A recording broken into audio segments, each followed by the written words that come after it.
अज्ञानतिमिरान्धस्य ज्ञानञ्जनशलाकया चक्षुरुन्मिलितं येन तस्मै श्रीगुरुवे नमः। हरे कृष्णा। श्री चैतन्य चरितामृत मध्य लीला अध्याय 8 और महाप्रभु तथा रामानंद राय के बीच वार्तालाप, प्यार संख्या 87। आकाशादिर्गुणयेन पर पर भूते दुई तीन क्रमे बाणे पंच पृथ्वीते। तो चर्चा चल रही है किस प्रकार से माधुरी रस सबसे ऊंचा रस माना जाता है, और लेकिन हमने डिस्कस किया फिर भी बाकी रसों की महत्वता बनी रहती है। सबको अपने रसों में रहना चाहिए। एक आगे के रस में पिछले रस के गुण रहते हैं, जैसे कि हमने डिस्कस हम अक्सर करते हैं कि हर रस में अल्टीमेट एम इज़ कृष्ण को प्रसन्न किया जाए, है ना। ऐसा नहीं है कि कोई किसी की पत्नी बन गई तो अब उसको पति को कंट्रोल करना है। पत्नी बनने का उसमें दासत्व तो है ही, है ना। तो उसी तरीके से यहाँ पे देखा गया कि वो इवन वात्सल्य में हर रस में भगवान को प्रसन्न करने का प्रयास किया है। तो इसी को इसको श्लोक में एक्सप्लेन किया जा रहा है कि 5 भौतिक तत्व, ये हमने पहले भी डिस्कस किया था, आकाश वायु अग्नि जल तथा पृथ्वी में गुणों की उत्तरोत्तर वृद्धि होती रहती है। आकाश वायु, वायु के बाद अग्नि, अग्नि के बाद जल और जल के बाद पृथ्वी। तो हमने सुना था कि इसी प्रकार से आकाश में शब्द ध्वनि चलती है, उसके बाद वायु में उसमें वायु को महसूस किया जा सकता है स्पर्श से। अग्नि के अंदर फॉर्म यानी कि आकार भी आ जाता है, बाकी चीज़ें भी रहती हैं। जल के अंदर स्वाद भी आ जाता है, पृथ्वी के अंदर गंध भी आ जाती है, गंध भी रहता है, स्वाद भी रहता है इत्यादि। तो इस तरह से माधुर्य रस के अंदर क्या रहता है, बाकी रसों का सार भी रहता है। परिपूर्ण कृष्ण प्राप्ति एई प्रेमाहिते, एई प्रेमार वश कृष्ण कहे भागवते। कृष्ण भगवान कृष्ण के चरण कमलों की पूर्ण प्राप्ति भगवत प्रेम से, विशेष रूप से माधुर्य रस से द्वारा संभव हो पाती है। भगवान कृष्ण इस स्तर के प्रेम के वश में हो जाते हैं। श्रीमद् भागवत में ऐसा कहा गया है। जैसा हम पहले भी डिस्कस कर रहे थे कि माधुर्य रस एक ऐसा रस है जिसमें भगवान भी उसके कंट्रोल में आ जाते हैं, हाँ, अपने प्रेमी के, जैसा हम अक्सर दिखते हैं। जैसे दामोदर लीला में आप जानते हैं कि दामोदर लीला में न केवल यशोदा माई ने भगवान को बांधा था, बल्कि एक बार इसी प्रकार से राधा रानी ने भी भगवान को बांध दिया था। तो इस प्रकार से भगवान बंध जाते हैं। और भी कई हमने कथाएं डिस्कस करी माधुर्य रस में, कैसे भगवान ऐसा लगता है कि जो सर्वशक्तिमान है उनकी शक्ति भी चली गई। ऐसा है कि जाति तो नहीं है शक्ति, हालांकि तब भी कंट्रोलर तो वही रहते हैं, लेकिन वो भाव ऐसा है कि उसमें वो कंट्रोल्ड होना चाहते हैं अपने भक्त से। इसलिए ये रस हर किसी को नहीं मिलता, है ना। जैसे कि किसी एटॉमिक या न्यूक्लियर बॉम्ब का बटन किसी ऐसे आदमी को दे दिया जाए जो बिल्कुल ही संयमित नहीं है, चरित्रवान नहीं है, अपने फ़ायदे के लिए उसका यूज़ कर ले। तो इसी तरीके से जब हमें अन्य अभिलाषिता शून्य, हमारी सारी अभिलाषिताएं शून्य हो जाती हैं, कृष्ण को प्रसन्न करना ही हमारी एकमात्र इच्छा होती है। इस प्रकार से धीरे धीरे रसों के आगे बढ़ते बढ़ते हम माना माधुर्य रस में पहुँचते हैं, तो उसके बाद भगवान हमारे द्वारा कंट्रोल हो जाते हैं। लेकिन वो व्यक्ति कभी भगवान को अपने लिए कंट्रोल करना ही नहीं चाहता है, उन्हीं की प्रसन्नता के लिए उनको कंट्रोल करता है। तात्पर्य शिल प्रपात और शिल प्रपात की जय। माधुर्य रस के सर्वोच्च गुण की व्याख्या करने के लिए श्रील कृष्णदास कविराज भौतिक तत्वों का दृष्टांत प्रस्तुत करते हैं। आकाश, वायु अग्नि इत्यादि। आकाश में ध्वनि का गुण है, इस तरह वायु में ध्वनि तथा स्पर्श के गुण है। अग्नि में शब्द स्पर्श तथा रूप का गुण है। उसके बाद जल में शब्द स्पर्श रूप और रस है।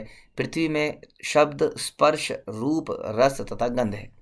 अब यह देखा जा सकता है कि आकाश का गुण सब में है। पृथ्वी आकाश का गुण सब में ऊपर आने वाले सब तत्वों में है। पृथ्वी में हम भौतिक प्रकृति के सारे गुण मिलते हैं। यही बात माधुर्य रस पर लागू होती है, जिसके अंदर शांत, दास्य, साख्य, वात्सल्य आदि सबके गुण पाए जाते हैं। निष्कर्ष यह है कि माधुर्य रस भगवान पूर्णतया तुष्ट होते हैं। माधुर्य रस को श्रृंगार रस भी कहा जाता है। श्रीमद् भागवत का यह निष्कर्ष है कि भगवान की प्रेममयी सेवा के संपूर्ण संयोग रूपी माधुर्य रस में भगवान पूर्णतया भक्त के वश में होने के लिए राजी हो जाते हैं। माधुर्य रस की पराकाष्ठा राधा रानी में देखी जा सकती है। अतः हम देखते हैं कि राधा कृष्ण की लीलाओं में सदैव श्रीमती राधा रानी के वश में कृष्ण रहते हैं। मयि भक्तिर्हि भूतानाम मृतत्वाय कल्पते, दृष्टया यदासीन मत स्नेहो भवती नामदापनः। भगवान कृष्ण ने गोपियों से कहा मेरी कृपा प्राप्त करने का साधन मेरी प्रेममयी सेवा है, और सौभाग्य से तुम सभी उसी में लगी हो। जो जीव मेरी सेवा करते हैं वो वैकुंठ जाने और ज्ञान तथा आनंद से पूर्ण शाश्वत जीवन प्राप्त करने के पात्र बन जाते हैं। जो जीव मेरी इस प्रकार सेवा करते हैं, प्रेम पूर्वक मेरी सेवा करते हैं, जैसे कि गोपियों को कहा कि तुम जैसे कैसे लगी हो, प्रेममयी सेवा में लगी हो, और सौभाग्य से उसमें लगी हो। तो ये बहुत बड़ा सौभाग्य है कि हमें भगवान की प्रेममयी सेवा मिले। और जो ऐसे करता है प्रेममयी सेवा, वो शाश्वत जीवन प्राप्त करता है। और जानते हैं कि प्रेम क्या होता है? प्रेम का जो डेफिनेशन है वही है शुद्ध प्रेम की, कि अन्य अभिलाषिता शून्यम अनुकूल न कृष्णानु, केवल एकमात्र इच्छा होती है कि भगवान की सेवा करें। उसी प्रेम की बात की जा रही है यहाँ पे। कोई फिल्मी प्रेमों की बात नहीं कर, प्रेमिका की बात नहीं करी जा रही है कि तुम मुझे सेटिस्फाई करो मैं तुम्हें करूँगा, है ना। हम अपनी पीठ पर खुजला नहीं सकते ना, तो हम कहते हैं मैं तुम्हारी पीठ खुजलाऊंगा, तुम मेरी पीठ खुजलाओ। तो इस प्रकार से बंदर बैठते हैं कहीं पर, वो कहते हैं मैं तुम्हारी जू निकालूंगा, तुम मेरी जू निकालो। तो ये प्रेम की बात नहीं करी जा रही है। ये प्रेम की बात की जा रही है कि मैं ही करूँगा बस, आपको करने की आवश्यकता नहीं है। उसको कहते हैं हम शुद्ध प्रेम, अन्य विलासिता शून्यम। तो ऐसा व्यक्ति भगवान के धाम में जाने का पात्र बनता है। ओके। कृष्णेर प्रतिज्ञा दृढ़ सर्व कालया छे, ये यही छे भजे कृष्ण तारे भजे तई छे। भगवान कृष्ण ने सदा सदा के लिए दृढ़ प्रतिज्ञा करी है कि जो कोई कृष्ण की जितनी सेवा करता है वे उसे भगवत भक्ति में उतनी ही सफलता प्रदान करते हैं। ये हम अभी पिछले प्रवचन में भी डिस्कस कर रहे थे कि कुछ भी बराबर नहीं है संसार में, है ना। बराबर हो गया तो गलत हो जाएगा, राइट। एक क्लास के अंदर बच्चे पढ़ रहे हैं और आप बोलें जी सब बच्चों को बराबर नंबर दे देंगे, तो फिर बताइए कौन मेहनत करेगा? क्योंकि बराबर नंबर ही मिलने हैं, क्या फ़ायदा पढ़ने का, है कि नहीं। कोई व्यक्ति ध्यानपूर्वक जब करेगा, कोई व्यक्ति ध्यानपूर्वक जब नहीं करेगा, हम कहेंगे सबको बराबर फायदा मिलेगा, तो वही बात नहीं है। कौन किसके अंदर प्रेरणा आएगी ध्यानपूर्वक जब करने की? इसमें कंपटीशन नहीं है, लेकिन आदमी ज़्यादा ध्यान से क्यों करता है? ताकि उसको ज़्यादा भगवान का प्रेम मिले, उनकी सेवा मिले। तो इस प्रकार से यदि हम आर्टिफिशियली हर चीज़ को बराबर कर देंगे तो बराबर बनेगा नहीं। जैसे कई भक्तों ने, आप लोगों ने बोला कि एक माता पिता भी बराबर का प्यार नहीं करते हैं, वो भी देखते हैं कि कौन बच्चा कितना सरेंडर्ड है। लेकिन सभी को उनकी भौतिक आवश्यकताओं की पूर्ति माँ बाप जरूर करते हैं, चाहे दुष्ट व्यक्ति भी हो। उसी भगवान नास्तिक को भी हवा पानी सब कुछ देते हैं, नास्तिक को भी। लेकिन उनका जो प्रेम है वो केवल उन्हीं के प्रति है जो उनके अनन्य भक्त हैं, और उसमें भी जो जितना ज़्यादा करता है उसके प्रति उतना भाव आता है। जैसे हमने सुना कि लक्ष्मी जी भगवान की रास लीला में पार्टिसिपेट करना चाहती हैं। लक्ष्मी जी इतनी क्लोज हैं भगवान के, फिर भी भगवान ने उनको वो चीज़ नहीं दी, क्योंकि उसके लिए उन्हें कुछ करना पड़ेगा, कुछ त्यागना पड़ेगा। अपना अहंकार तो नहीं था, मतलब अपना जो ऐश्वर्य भाव है उसको त्यागना पड़ेगा। जो पत्नी के भाव में रहती हैं, हाँ, ये जो गोपियों का भाव है वो पत्नी के भाव से भी ज़्यादा है, क्योंकि पत्नी के अंदर हमने डिस्कस किया था कहीं ना कहीं ये अपेक्षाएं भी होती हैं। हाँ, मैं पत्नी हूँ, ऑफिशियल वाइफ, तो उसके कारण कई सारी एक्सपेक्टेशन हो जाती हैं, लेकिन गोपियों के अंदर वो भी नहीं थी, इसलिए वो शुद्धतम थी। तो इसलिए भगवान कह रहे हैं जो जितनी सेवा करेगा उसको वैसा ही मिलेगा। फिर लोग बोलेंगे किसी की भी सेवा करी जाए, चाहे वो माता पिता की सेवा हो, चाहे वो देवी देवताओं की सेवा हो, चाहे वो विष्णु कृष्ण की सेवा हो, सब बराबर फल मिलेगा, है ना। तो वो भी आर्टिफिशियल हो जाएगा, वो भी गलत हो जाएगा। तो इस प्रकार ये जो बराबरी का चक्कर है लोगों के दिमाग में, समाज सुधारक जो बन जाते हैं, जिनको यही नहीं पता कि समाज सुधरना कैसे चाहिए, वो समाज सुधारक बन जाते हैं और चारों तरफ बराबरी करना चाहते हैं। तो ये बराबरी सही नहीं है। यहाँ पर श्लोक में बिल्कुल क्लियरली बताया जा रहा है कि जो कोई कृष्ण की जितनी सेवा करता है वे उसे भगवत भक्ति में उतनी ही सफलता प्रदान करते हैं। तात्पर्य सोचना बहुत बड़ी भूल होगी कि किसी भी जीव में या किसी भी प्रकार से कृष्ण की पूजा करी जा सकती है। हाँ, कोई व्यक्ति तुम्हें बराबर प्यार करेगा। हमारे साथ, जैसे हम डिस्कस कर रहे थे कि हमारे साथ ऐसा क्यों हुआ, हम अक्सर किसी व्यक्ति के बलिदानों को नहीं देख पाते, है कि नहीं। जब शिला प्रभुपाद बहुत सारे विदेशियों को लेकर यहाँ पर आ गए और उनको प्रभुपाद प्रभुपाद प्रभुपाद बोलने लगे, तो कई सारे लोगों को ईर्ष्या हो गई कि देखिए कैसे अपने आप को प्रभुपाद कहला रहे हैं, देखिए कैसे अपनी पूजा करा रहे हैं अपने रहते रहते। ऐसे कई सारे आरोप लगाए गए। तो हम ये डिस्कस कर रहे हैं विदाउट थिंकिंग कि इस व्यक्ति ने क्या किया है, क्या बलिदान दिए होंगे। अक्सर उन बलिदानों को देखने वो हम देख नहीं पाते हैं किसी भी व्यक्ति के, क्योंकि व्यक्ति भक्ति में जो भी कार्य करता है वो छुपा के करता है, या वो चाहता भी नहीं है कि सबको पता चले। इस प्रकार से कई बार हम क्या करते हैं, इसको इतना फेवर क्यों मिल रहा है, इस व्यक्ति को ये हमें क्यों नहीं मिल रहा है। तो इसके लिए कोई अदालत में जाने की ज़रूरत नहीं है, क्योंकि यहाँ के फैसले अदालतों में नहीं होते हैं। या किसी बिचौलिए के बीच में, जहाँ पे हम टीपी करेंगे कि देखिए जी मेरे साथ ऐसा, अच्छा तुम्हारे साथ भी हो, हाँ यहाँ पे तो ऐसा ही है। ये सब करने से कोई लाभ नहीं मिलेगा आप लोगों को, आप अपने हृदय को करप्ट कर रहे हैं। इससे अच्छा होगा शुद्ध सेवा करी जाए, और तब भगवान प्रसन्न होकर सारी व्यवस्था अपने आप करेंगे। क्योंकि भगवान सबके हृदय में। यदि भगवान आपकी सेवा से प्रसन्न होंगे तो क्या आपको मौके नहीं मिलेंगे, मिलेंगे। तो यहाँ पे प्रभुपाद बता रहे हैं कि ये बहुत बड़ी भूल है कि ये कहना कि कैसे भी सेवा करी जाए, कैसे भी पूजा की जाए, हाँ कृष्ण रूपी फल प्राप्त कर सकता है, ऐसा निर्णय निपट भौतिकतावादियों व्यक्तियों का है। ऐसे लोग सामान्यतः यह कहते हैं कि भगवान की पूजा आप अपनी नई विधि बना सकते हैं पूजा करने के लिए, और किसी भी तरह पूजा कर सकते हैं। लोगों ने भोग लगाने का, सब ने अपने अपने घरों में अपना अपना सिस्टम बना रखा है। अगर किसी के पास माना ऑल्टर भी है, उसके अंदर भी सब ने अपने अपनी पूजा विधियां बता रखी है। हमारे कुल में ऐसा होता है, हमारे कुल में ऐसा चला है। जैसे कि तुम्हारा कुल ना हो, रघुकुल हो गया, हाँ रघुकुल रीति, ऐसा कुल हो गया आपका, सूर्यवंशम, चंद्रवंशम। कुछ नहीं है कुल का, तो आजकल वैसे ही किसी को नहीं पता कौन कहाँ से टपका है। हाँ इतने जन्मों में गोत्र हम बोलते हैं, लेकिन वो गोत्र बिल्कुल क्या उनकी हालत हो चुकी है, अक्सर हम डिस्कस करते हैं। अगर आप बोलते हैं कि आप गर्ग मुनि के, गर्ग हमारा गोत्र है, कश्यप हमारा गोत्र है, तो क्या कश्यप और गर्ग का 1% भी हमारे अंदर बचा है? तो इसलिए ओनली विधि वही है जो हमारे शास्त्रों में बताई गई है।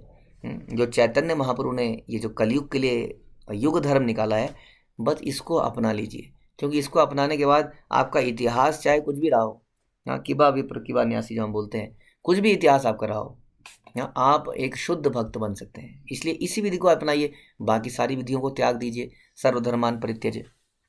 यह सत्य है कि कर्म, ज्ञान, योग तथा तपस्या के द्वारा विभिन्न फलों की प्राप्ति के लिए विभिन्न प्रकार की विधियां हैं, अलग अलग योग हैं। हाँ कर्म योग है, ज्ञान योग है, इत्यादि है। इसलिए भौतिकतावादी लोग कहते हैं कि इनमें से चाहे जिस विधि को अपना लिया जाए, सबके सब बराबर हैं। ऐसा कैसे हो सकता है? बिल्कुल भी बराबर नहीं। सब रास्ते ऑन द रोड के ऊपर भी सब रास्ते अलग अलग हैं। किसी में टोल पड़ेगा, आपको गूगल मैप देखते हैं ना, कहते हैं दिस वे हैज़ टोल्स, ताकि अगर पैसे नहीं देने हैं तो दूसरे रास्ते से जाओ, अगर पैसे देने हैं तो जल्दी पहुंच जाओगे, लेकिन पैसे देने पड़ेंगे। उसी प्रकार यदि भक्ति योग करना है तो शुद्धता चाहिए होगी, अनिवार्य है। ये पैसे हैं इस रास्ते के, लेकिन जल्दी पहुंच जाओगे। लेकिन जिसको त्याग नहीं करना है, खाने पीने में कोई कंट्रोल नहीं चाहिए, भक्तों के बीच में नहीं रहना है क्योंकि वहाँ पे बंदिश पड़ जाती है, फ्रीडम से रहना है, फ्रीडम से इंद्रिय तृप्ति करनी है, फिर उसका रास्ता लंबा हो जाएगा, क्योंकि वो कुछ पैसे नहीं देना चाहता है। इस प्रकार से तप के पैसे, त्याग के पैसे नहीं देना चाहता है, तो उसका रास्ता अलग हो जाएगा, without toll but lot of traffic, lot of traffic. और हम तो अभी रोड की बात कर रहे हैं, रास्ते तो बिल्कुल अलग है। पानी का रास्ता बिल्कुल अलग होगा, रास्ते का, सड़क का रास्ता अलग होगा, हवाई जहाज का रास्ता बिल्कुल अलग होगा, रेलगाड़ी का रास्ता अलग होगा। आप जानते हैं सबके रास्ते अलग अलग होते हैं, उसके अंदर अलग अलग तरह की कठिनाइयाँ हैं, कुछ कुछ फायदे हैं। हाँ तो इस प्रकार से इस संबंध में एक सामान्य उदाहरण दिया जाता है कि यदि किसी को निश्चित स्थान पर जाना है तो वहाँ जाने के अनेक मार्ग हैं। क्या सारे मार्ग बराबर तरीके से वैसे पहुँचेंगे? हाँ कहीं पर ट्रैफिक ज़्यादा लगा होगा, कहीं पर आज कुछ ब्रेक डाउन हो गया होगा, इत्यादि। इसी तरह ये निपट भौतिकतावादी कहते हैं कि पूर्ण पुरुषोत्तम भगवान की कृपा प्राप्त करने की अलग अलग विधियां हैं, जैसा भी कर लिया जाए। हाँ वो कहते हैं कि भगवान किसके बराबर है? भगवान हो या दुर्गा हो, काली हो, शिवजी, गणेश, भगवान राम, कृष्ण, निर्विशेष ब्रह्म या अन्य कुछ भी, कैसे भी कर ली जाए, कोई प्रॉब्लम नहीं। ऐसे कहने वाले आपको बहुत मिले होंगे, हमें तो बहुत मिले। ऐसे भौतिकतावादियों का दावा है कि चूंकि अंत तो गत्वा सभी नाम तथा रूप एक ही हैं, अतः इससे फल एक सा मिलता है। वास्तव में हर चीज के अंदर पंच तत्व पाए जाते हैं, जो आज आपने सुने। हाँ क्योंकि ये संसार पंच तत्वों से बना है, पृथ्वी, जल, जो भी हमने सुना था, आकाश, वायु, अग्नि, जल और पृथ्वी। तो इसका मतलब कोई भी चीज खाई जा सकती है, राइट? रास्ते में पड़ी हुई सब चीजों में पंच तत्व ही तो है, कुछ भी खा लिया जाए, मल भी खा लिया जाए, पत्थर भी खा लिए जाए, मिट्टी भी खा ली जाए, पंच तत्व ही तो है। हम माना पंच तत्व है, लेकिन सब में विभिन्नता है, इनके गुण अलग अलग हैं, हर सब्जी हर फल के गुण अलग हैं। हाँ, उसके अनुसार हम उसका प्रसाद उसको पाते हैं। वे उदाहरण देते हैं कि जिस मनुष्य के कई नाम हो वह किसी भी नाम से पुकारा जा सकता है, पुकारे जाने पर वो उत्तर देगा। बात तो सही है, लेकिन वो उसका नाम तो हो। हाँ, एक पिताजी के 10 पुत्र हुए, अब उस 10 पुत्रों के 10 नाम हुए, पिताजी के भी माना 5 नाम थे, तो क्या पिताजी को 15 नामों से बुला जा सकता है? नहीं बोला जा सकता, है ना। क्या वासुदेव को वसुदेव बोला जा सकता है? नहीं। वसुदेव उनके पिता हैं, वासुदेव भगवान कृष्ण हैं, क्या वासुदेव को वसुदेव कहा जाता है? वसुदेव नंदन, वसुदेव पुत्र, हाँ, ये बोला जा सकता है। राइट, वसुदेव तो नहीं बुला सकता। उसी तरह से एक पिता के 10 पुत्र हैं, तो क्या पिता के नामों से पुत्र को बुलाया जा सकता है? पिता को बुलाया सकता है पुत्र के नामों से? नहीं। तो पिता के नाम अलग है, ये भी तो समझना पड़ेगा। ये कैसे कह सकते हैं कि सारे देवी देवताओं का नाम लिया जाए तो भगवान के नाम के बराबर है? ये एक अपराध है। भगवान नाम के नाम को सबके नाम बाकी देवताओं के नामों के बराबर मानना, या उनसे स्वतंत्र मानना। इसलिए उनका कहना है कि हरे कृष्ण मंत्र का कीर्तन करने की आवश्यकता नहीं है। यदि कोई काली, दुर्गा, गणेश किसी भी नाम का जप करेगा तो एक ही परिणाम होगा।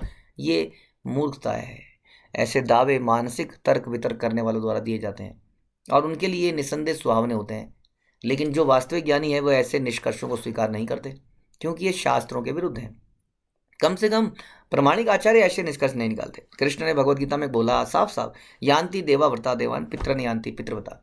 जो देवताओं की पूजा करेगा देवलोक में जाएगा, पितरों की पूजा करेगा पितृलोक में जाएगा। हो सकता है वहां से पहुंचते पहुंचते वो भगवान के पास एक दिन पहुंच जाए, लेकिन वो बड़ा ही कठिन रास्ता हो जाएगा, बहुत ही लंबा रास्ता हो जाएगा। इस प्रकार से बोलते हैं। भगवत धाम में केवल भक्तों को प्रवेश करने दिया जाता है और कोई नहीं। देवताओं के पूजक, कर्मी, योगी, अन्य लोग भगवत धाम में नहीं जा सकते। इसलिए वो अक्सर कहते हैं स्वर्गवास हो गया कि स्वर्ग, उनकी इच्छा भी स्वर्ग की है, ना आगे की जानकारी है। स्वर्ग में जाके भोग करना ही जीवन का एकमात्र इच्छा है, इसलिए वो स्वर्गवासी ही होते हैं ज़्यादा से ज़्यादा। जो व्यक्ति स्वर्गीय ग्रहों में जाना चाहता है वह देवताओं की पूजा करता है, और भौतिक प्रकृति प्रसन्न होकर ऐसे भक्तों को वांछित फल भी दे देती है।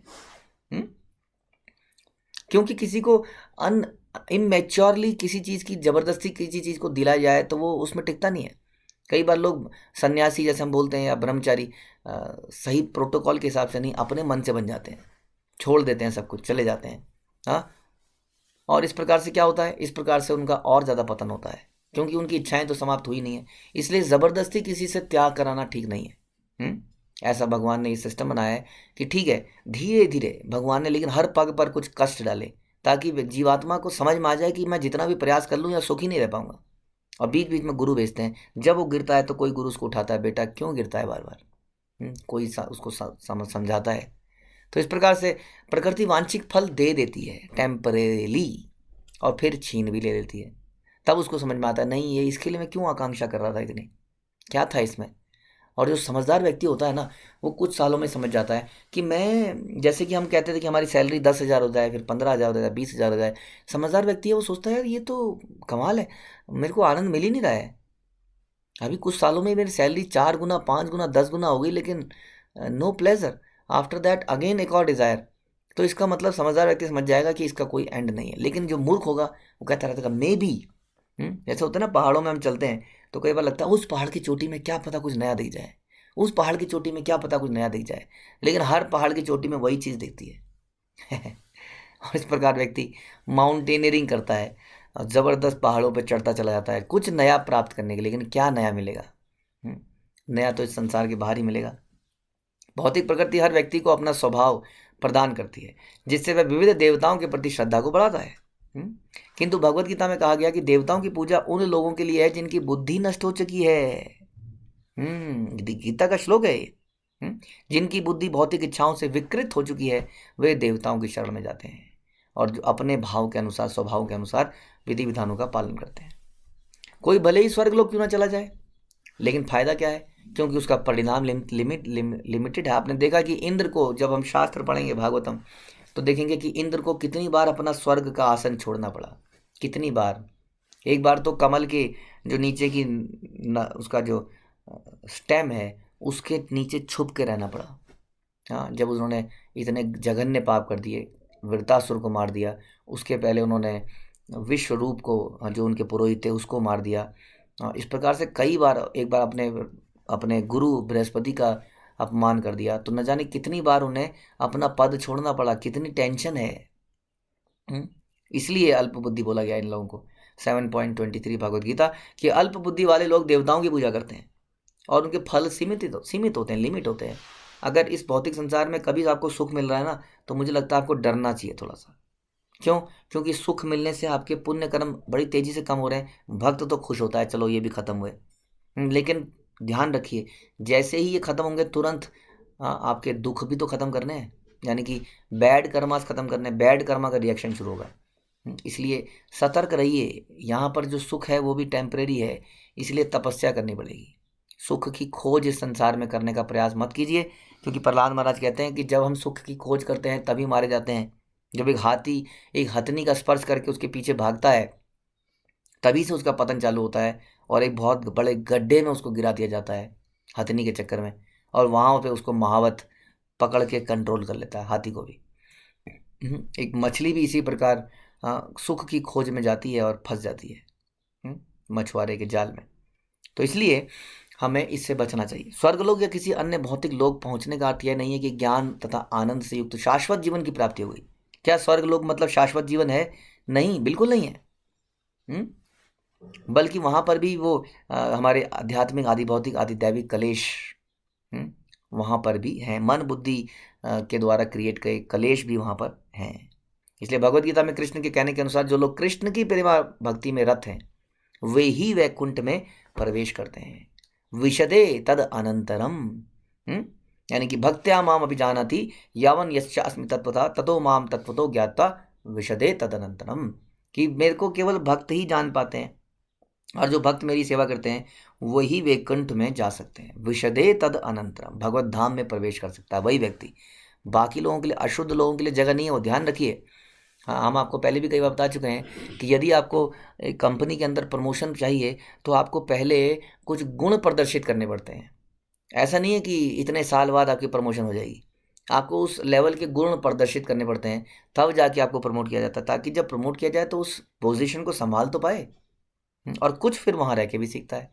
उसी तरीके से हमें भगवत धाम जाने के लिए वो क्वालिफिकेशन यहीं पर अर्जित करनी पड़ेगी। ऐसा नहीं है कि आप चले जाएं किसी तरह से, प्रभुपाद पीछे के दरवाजे से एंट्री करा देंगे तो करा देंगे, लेकिन फिर भी कुछ एलिजिबिलिटी तो चाहिए, तभी तो कराएंगे। नहीं तो वहाँ पे जाके ऐसा व्यक्ति उपद्रव मचाएगा, क्योंकि वो जगह ऐसी है जहाँ पर केवल भगवान की प्रसन्नता वाला व्यक्ति जाता है, जो उन्हीं के लिए जीना चाहता है, जो सोचता है मुझे क्या मिला, मेरे साथ ऐसा क्यों हुआ। जो मैं और मेरा के चक्कर में रहता है वो वहां पे नहीं जा सकता है।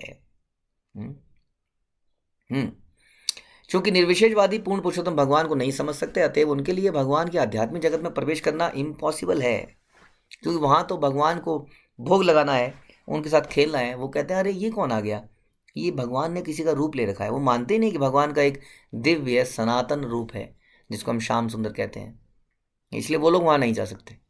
ऐसा नहीं है कि सारी उपलब्धियां एक जैसी हों। जो लोग धर्म, अर्थ, काम और मोक्ष में रुचि रखते हैं उनकी तुलना भगवान की अनन्य भक्ति में रुचि रखने वालों से नहीं करी जा सकती। ध्यान रखिए इस बात का। हम कई बार कहते हैं हाँ वो भी बड़े धार्मिक है, हाँ वो भी बहुत अच्छा करते हैं, लेकिन हमें समझना पड़ेगा क्या वो वास्तविक रूप से भगवान के भक्त हैं, क्या वो भक्ति में सेवा करते हैं, या कुछ और समाज सुधारक या कुछ और कार्य कर रहे हैं। उनको भगवान के साथ कंपेयर नहीं कर सकते। देवी देवताओं की पूजा को, चाहे वो कितने ही श्लोकों को रट लिया उसने, कितने तरह की पूजा करता हो, लेकिन उसको भगवान के भक्तों से कंपेयर नहीं कर सकते। भौतिक स्वार्थों से युक्त सारे धार्मिक कृत्यों का बहिष्कार करते हुए भागवत पुराण सर्वोच्च सत्य की स्थापना करता है, जो शुद्ध हृदय वाले भक्तों की समझ में आने वाला है। यह सर्वोच्च सत्य सभी जीवों के कल्याण के लिए है। कई बार कई भक्त बोलते हैं, अचानक से जो नए नए लोग आते हैं, समझ में नहीं आ रहा है क्लास में क्या हो रहा है, जबकि वास्तव में देखा जाए तो बहुत ही सहज है सारी चीज़ें जो समझाई जा रही है। इसमें समझने वाला कुछ है नहीं देखा जाए तो। शाम की गीता की क्लास, हम कोई उपनिषद, कोई ऐसी चीज़ तो पढ़ नहीं रहे हैं जो बड़ी कटु है, वेद तो पढ़ नहीं रहे हैं जो बड़े समझ में नहीं आ रहे हैं। बहुत सरल है। हम भगवद गीता में पढ़ ही क्या रहे हैं, अर्जुन को पहले मोह हो गया था जी कि मैं नहीं लड़ूंगा। हाँ, फिर भगवान ने उसको समझाया नहीं तुम एक आत्मा हो। फिर समझा रहे हैं कि कर्म कैसे करना है। इसमें तो कोई मूर्ख व्यक्ति भी समझ सकता है यदि वो सही गुरु के माध्यम से सुने, लेकिन फिर भी कहीं हमें लगता है समझ नहीं आ रहा है क्या बात कर रहे हैं। क्यों नहीं समझ में आ रहा है? इसलिए समझ में आ रहा है क्योंकि अभी हमारे हृदय में वो कपटता है।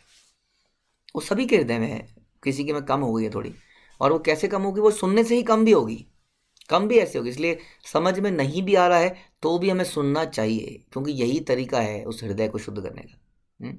यह सर्वोच्च सत्य सभी जीवों के कल्याण के लिए है, वास्तविक सत्य को मोह से अलग करता है। ऐसा सत्य तीनों कष्टों का समूल नाश कर देता है। महामुनि व्यासदेव द्वारा संकलित यह सुंदर भागवत अपने आप में भगवत साक्षात्कार के लिए पर्याप्त है। तो ये श्लोक बीच में बोला जा रहा है कि भागवत का महत्व क्या है। जो ही कोई व्यक्ति ध्यानपूर्वक विनीत भाव से भगवान का संदेश सुनता है, त्यों ही वह भगवान के प्रति अनुरक्त हो जाता है।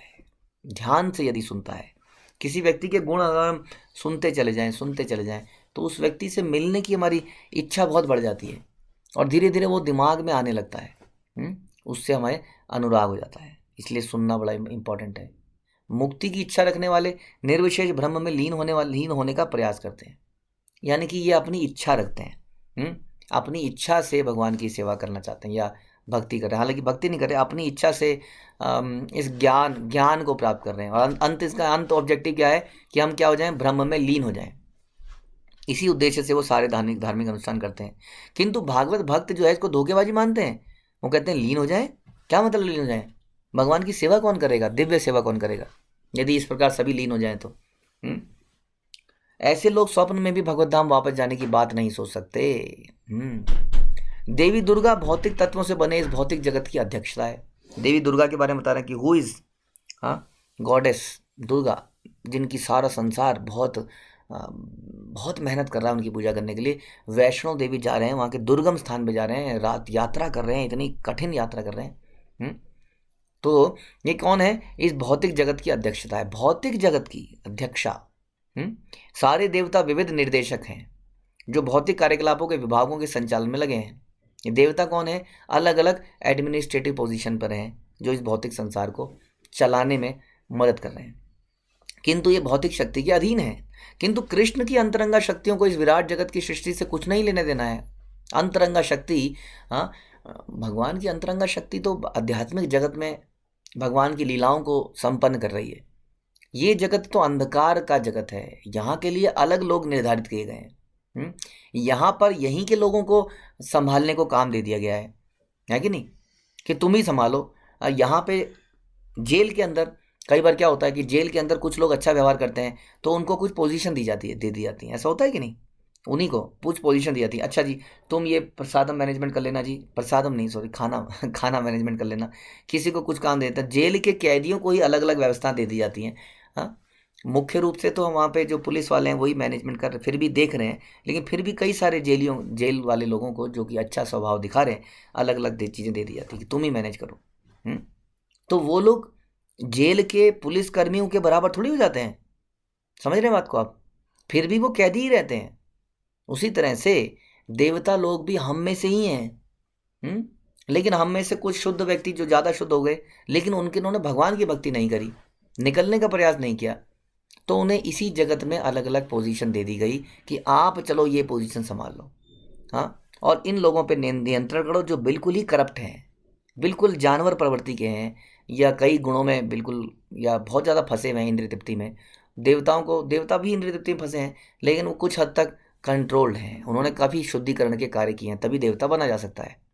इस प्रकार हम ही में से कुछ लोग निकलते हैं जो देवताओं की पोजीशन को ले लेते हैं, लेकिन क्या उनको भगवान के या भगवान के बराबर माना जा सकता है, भगवान के पार्षदों के बराबर माना जा सकता है?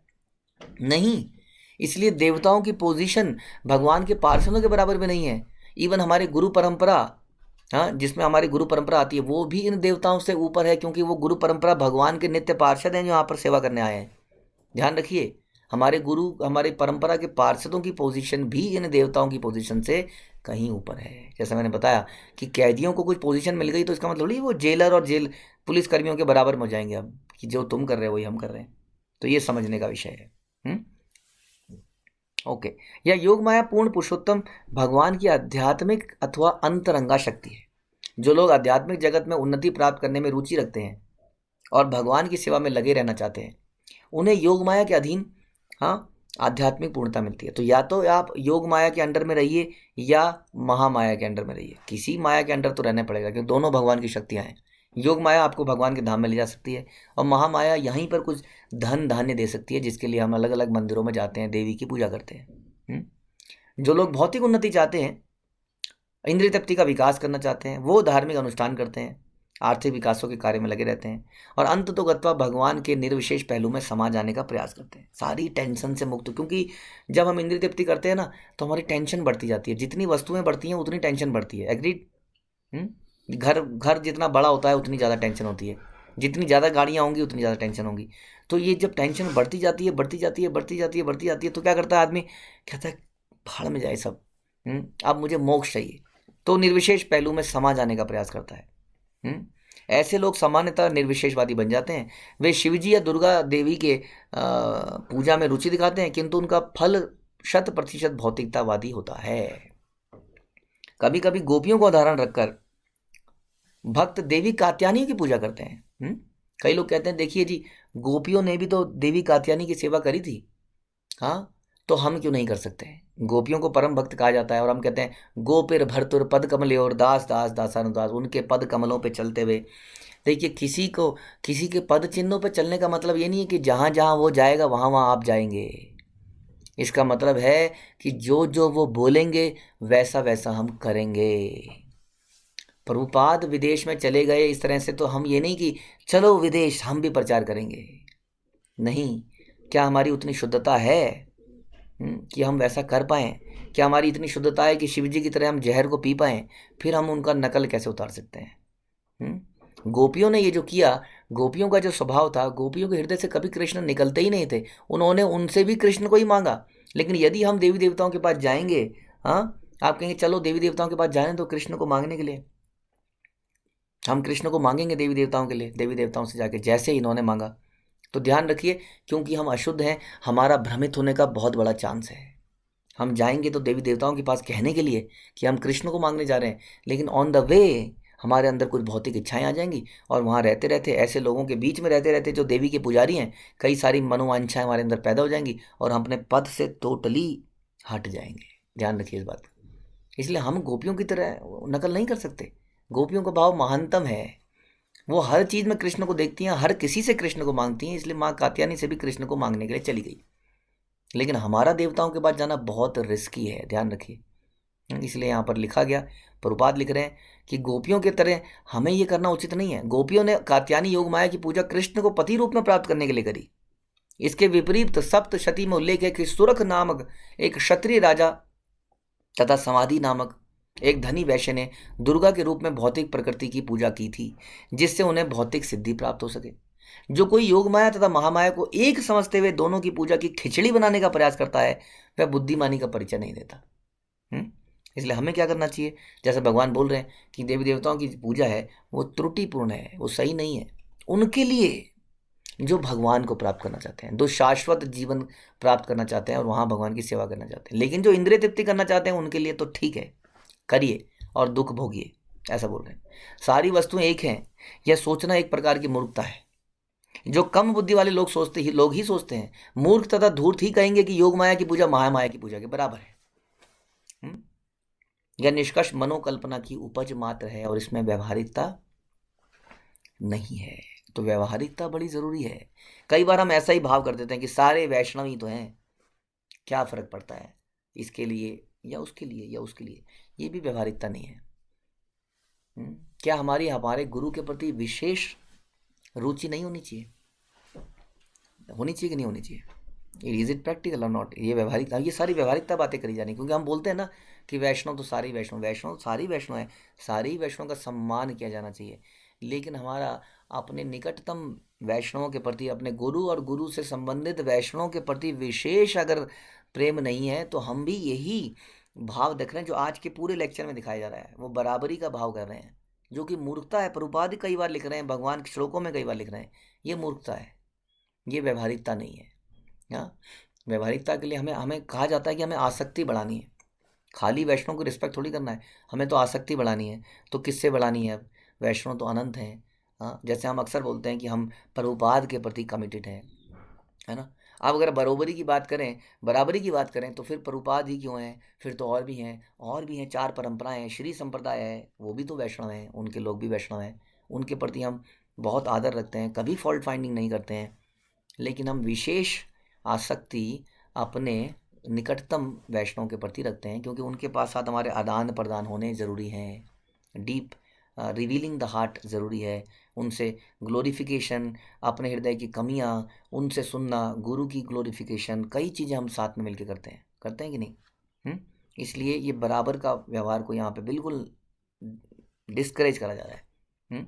यह व्यवहारिकता नहीं है। भौतिक जगत में भी कभी कभी अत्यंत व्यर्थ की वस्तुओं को भी ऊंची उपाधि दे दी जाती है। बंगाल में या किसी अंधे बच्चे का नाम पद्मलोचन रख देते हैं, जिसके जो आंखें हैं वो कैसी हैं? पद्म के समान है, कमल समान है। अंधे बालक को पद्मलोचन कहना मूर्खता है और ऐसा करने का कोई अर्थ नहीं है। जिस प्रकार से देवी देवताओं को भगवान कह देने का कोई अर्थ नहीं है। आध्यात्मिक जगत में भगवान सदैव अपने नाम, यश, रूप, गुण और लीलाओं से अभिन्न होते हैं, किंतु भौतिक जगत में ऐसी अभिन्नता असंभव है। यानी कि किसी व्यक्ति का नाम अलग होगा, जैसे बताया कि पद्मलोचन, लेकिन वो अंधा है, तो नाम में और व्यक्ति में कोई कंपैरिजन नहीं है। लेकिन जब हम बोलते हैं पद्मनाभ, पद्मलोचन, भगवान का वो नाम है, क्योंकि उनका ऐसा ही स्वरूप भी है जैसा उनके नाम है, उनकी वैसी ही लीलाएं हैं जैसा उनका नाम है। भगवान के अनेक पवित्र नाम हैं, परमात्मा, ब्रह्म, सृष्टा, किंतु जो व्यक्ति सृष्टा के रूप में भगवान की पूजा करता है वह इन 5 रसों को नहीं समझ सकता। इसलिए भगवान के नामों में भी विविधता है। देखिए कितनी इंपॉर्टेंट बात बताई जा रही है कि अब भगवान के नाम भी बराबर नहीं है, सेकेंडरी नेम है और प्राइमरी नेम है। जब भगवान को सृष्टा बोला जाता है तो वो सेकेंडरी है, वो रसों का आस्वादन नहीं कर सकता, है ना। जैसे हम बोल लेते कि अभी हम सबको बोलेंगे सारे बराबर हैं, तो रसों का आस्वादन नहीं हुआ। कुछ लोगों से हमारे विशेष संबंध होंगे, घनिष्ठ संबंध होंगे, बाकियों के साथ भी हम औपचारिकता रखेंगे और रिस्पेक्ट भी रखेंगे। तो इसी तरह से भगवान के नाम भी बराबर नहीं है।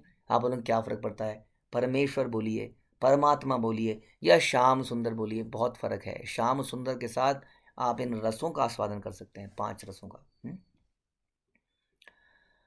भगवान के संबंध को नहीं समझ सकता, न ही वह कृष्ण तत्व को समझ सकता है। कोई भी व्यक्ति पूर्ण पुरुषोत्तम भगवान को मात्र निर्विशेष ब्रह्म के रूप में जानकर उनके 6 ऐश्वर्यों को नहीं समझ सकता।